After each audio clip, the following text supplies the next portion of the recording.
And I want to tell you, in this church, about 30 years ago, in the 1990s, which I have heard young people refer to as the late 1900s. And you want to talk about having to really invoke the fruit of the Spirit when you hear something. Kick you in your neck, man. Late 1900s. You crazy. And but if you could look back to the 1990s, I want to tell you something. In Mobile, Alabama, as it goes for the Assemblies of God, this was the church to be in. And I don't mind them hearing it from me in 2026. It's the church to be in too, amen. Sorry, you just got to let people know. Amen. And so, but in the 90s, man, this was the church to be in. This was the place. It was hopping. It was popping. There was people coming out our ears. The youth group was huge.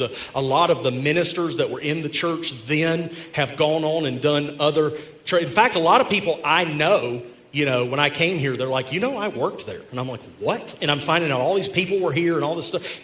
There was a time when this thing was just banging. It was, if you will pardon my French, the bee's knees. Sorry, I didn't mean to go there on y'all. Amen. Unfortunately, though, those days are not just behind us. They are far behind us.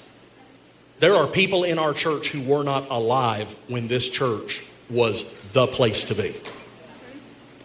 That day is behind us. The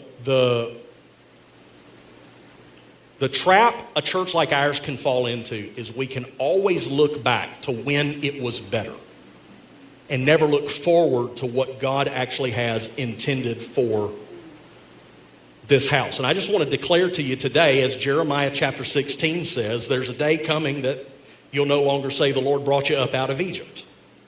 But there's a day coming when you'll say the Lord delivered us from the north country.